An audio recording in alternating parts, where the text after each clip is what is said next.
Hi everyone, welcome back to education medication. हाँ, my name is Diksha. आज के video lecture में हम भक्ति लिटरेचर कवर करेंगे।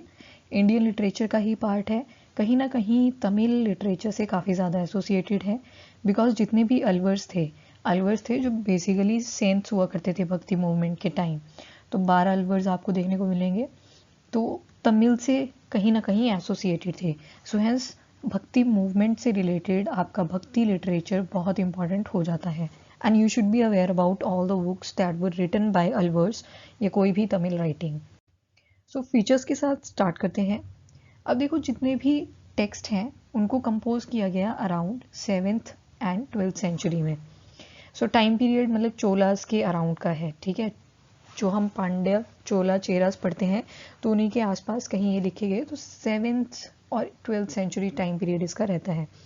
अगर इनकी थीम देखें तो इट वाज क्वाइट डिवोशनल। आपको डिवोशनल काफ़ी ज़्यादा देखने को मिलेगी, भगवान से रिलेटेड काफ़ी ज़्यादा मिलेगा।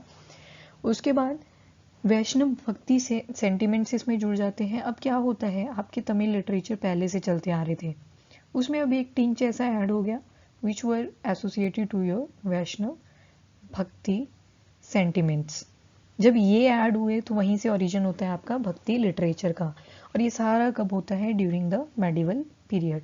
तो वैष्णव भक्ति सेंटिमेंट, तो यहाँ पे ये भी पता चलता है कि कहीं ना कहीं विष्णु को भी डिवोट करा जाएगा, ठीक है। तो यहाँ से हमें एक चीज़ क्लियर होगी। नेक्स्ट लाइन में वही लिखा गया है कि ये जो वैष्णव भक्ति सेंट्स हुआ करते थे, जिनको सेंट पोइट्स भी बोला करते थे, वो उनको और क्या टर्म दी गई है, दैट इज अलवर्स। अलवर्स या जिनको सेंट पोइट्स भी कहा जाता है, और ये विष्णु को डिवोट करते थे, ठीक है। जितनी भी इनकी राइटिंग्स आपको देखने को मिलेंगी, they will be devoted toward the Vishnu. और उनके अवतार कृष्ण, इनके बारे में भी, ठीक है। तो विष्णु आगे, कृष्ण आगे, और अगर कोई और गॉड आएंगे तो वो भी मेंशन करना पड़ेगा। एंड आफ्टर दैट एक विमेन सेंट भी हुई और उनका नाम था अंदाल, मतलब अंदाल करके उनको कहा करते थे। तो ये भी भक्ति लिटरेचर में काफ़ी ज़्यादा इन्वॉल्व रही और भक्ति मूवमेंट में भी। फिर उसके बाद इंपॉर्टेंट भक्ति ग्रुप्स देखें तो वो थे जैसे नया नार्स। अब ये जो नया नार्स हुआ करते थे ना, ये काफ़ी प्रेस करते थे आपके शैविज्म की। तो यहाँ पे आपको 3 रिलीजन कहीं ना कहीं जुड़ गए, वैष्णविज्म, दूसरा कृष्णा, तीसरा शैविज्म। तो वीकेएस 3 चीज़ें यहाँ पे जुड़ चुकी हैं। तो इंपॉर्टेंट भक्ति ग्रुप कौन से थे ये, नया नार्स। नया नार्स किसको डिवोट करते थे, टू शैविज्म। कुछ तमिल राइटिंग्स आपको देखने को मिलेंगी, जैसे फर्स्ट आती है पेरिया पुरानाम। जो पेरिया पुरानाम है इसको लिखा था सेकीजार ने। कब लिखा, इन 12th सेंचुरी। तो अगेन चोलास वाला ही टाइम पीरियड है।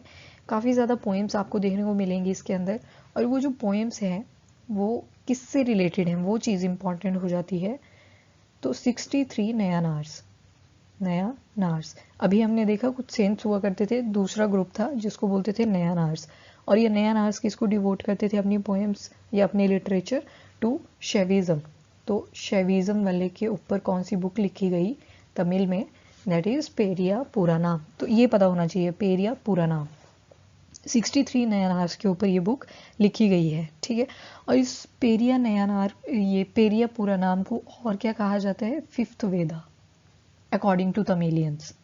तमिलियंस ने इसको 5th वेदा माना हुआ है पेरिया पुरानाम को। तो ये पॉइंट यहाँ पे इंपॉर्टेंट हो जाते हैं। सेकेंड लिटरेचर था कंबा रामायणम। अगेन ये भी रामायण जिसमें राम को कैरेक्टर दिखाया हुआ है, और रावण वाली स्टोरी सारी मैंशनड है। चोला के टाइम पीरियड में ही ये इवॉल्व हुई। अगेन टाइम पीरियड आपको यही रहेगा 7 to 12th सेंचुरी। तो कहीं ना कहीं टाइम पीरियड आपको ये आइडियाज रखना है।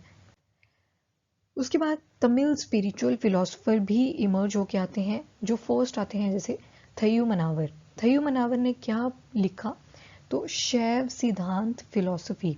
अब देखो, जितनी भी फिलोसफीज होती है ना, सबका अल्टीमेट एम एक ही होता है, और वो क्या होता है, in order to attain salvation, moksha, moksha की प्राप्ति, एक तरह से लिबरेटेड सोल। तो सारा फोकस जो होता है आपका फिलॉसफी का होता है। हमने फिलॉसफी पे एक अलग से चैप्टर पढ़ा था जिसमें हमने 2 तरह की फिलॉसफी करी थी, ऑर्थोडॉक्स एंड हेट्रोडॉक्स। फिर ऑर्थोडॉक्स की फर्दर टाइप्स थी, हेट्रोडॉक्स की फर्दर टाइप्स थी। तो उसी तरह से थयू मनावर ने आर्टिकुलेट करा शैव सिद्धांता फिलॉसफी को। आर्टिकुलेट का मतलब है कि शैव सिद्धांता जो फिलॉसफी हुआ करती थी ये पहले से लिखी गई थी, बट इन्होंने सिर्फ आर्टिकुलेट करा, इसको और ज़्यादा इलेबोरेट करा, इसको और ज़्यादा एक्सप्लेन करा।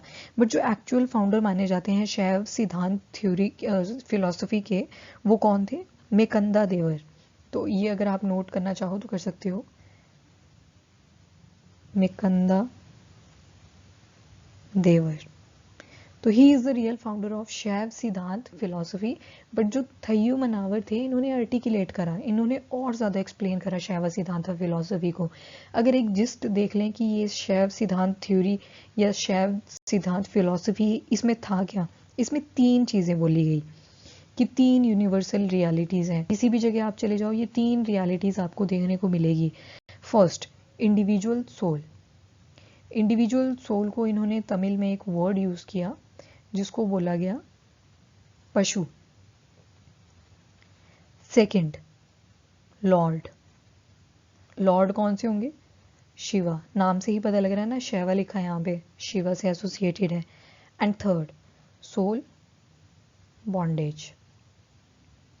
अब देखो कभी कभी ना कहीं ग्रुप में भी बैठे हो ना तो आपकी लाइफ आप तक क्या है, मतलब क्या चल रहा है वो सिर्फ आपको पता है।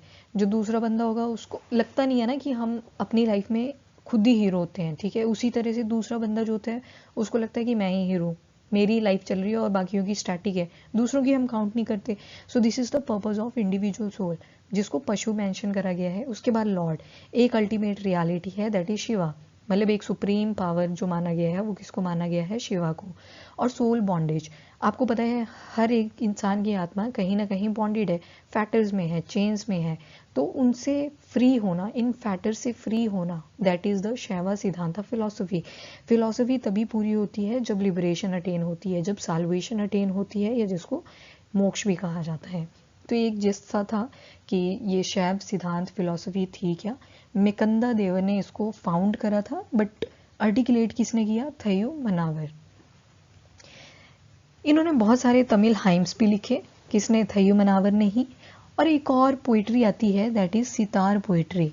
अब ये जो सितार पोइट्री थी इसमें बेसिकली आप जब देखोगे, इसको डिटेल में पढ़ोगे, तो इसमें आपको देखने को मिलेगा कि जैसे टेम्पल एंट्री पे बैन लगाए होते हैं कि ये वाला ग्रुप नहीं जाएगा, कहीं टेम्पल्स पे लगाया होता है कि विमेन नहीं जाएगी। So there are lot of stigmas associated with the women और अदर ग्रुप्स। तो उसी तरह से ये जो सितार पोइट्री है इसमें आपको इन सब चीज़ों के अगेंस्ट बातें मिलेंगी कि ये नहीं होनी चाहिए, कि टेम्पल एंट्री पे क्यों रिस्ट्रिक्शन है, जब एक ह्यूमन बीइंग को अलाउड है तो सारी ह्यूमन बीइंग्स को अलाउड होना चाहिए। So these things are mentioned inside your सितार पोइट्री। तो मतलब एक तरह से प्रोटेस्ट के रूप में लिखी गई थी ये सितार पोइट्री, ताकि लोग जो हैं वो अवेयर हो सकें कि ये कास्ट सिस्टम, टेम्पल एंट्री में स्पेसिफिक लोग जाएंगे, ये सब ना हो। तो उनके अगेंस्ट आपकी कौन सी पोइट्री आई? That is Siddhar poetry. Thayumanavar ने ही लिखी है। तो थय्यू मनावर का काफ़ी ज़्यादा इंपॉर्टेंट रोल रहता है इन द भक्ति लिटरेचर। शैव सिद्धांत फिलॉसफी को आर्टिकुलेट करा, अगेन आर्टिकुलेट लिखा है यहाँ पे, ये वर्ड याद रखना, क्योंकि फाउंडर कौन है? Meykanda Devar. So this is all about your bhakti literature, और इन शॉर्ट आपका तमिल लिटरेचर और द्रविडियन लिटरेचर पूरा कंप्लीट हो जाता है। अब जो नेक्स्ट लेक्चर होगा that would be on the medieval literature, तो वहीं पे हम फोकस करेंगे। डन। फिर उसके बाद फिर से सीक्वेंस में ही आएंगी, फर्स्ट ऑफ ऑल पर्शियन आएगी, देन उर्दू आएगी, फिर हिंदी लिटरेचर आएगा, तो फिर मॉडर्न स्टार्ट करेंगे। So hence this will go as so far. तो अभी के लिए इतना ही। So thank you and have a nice day.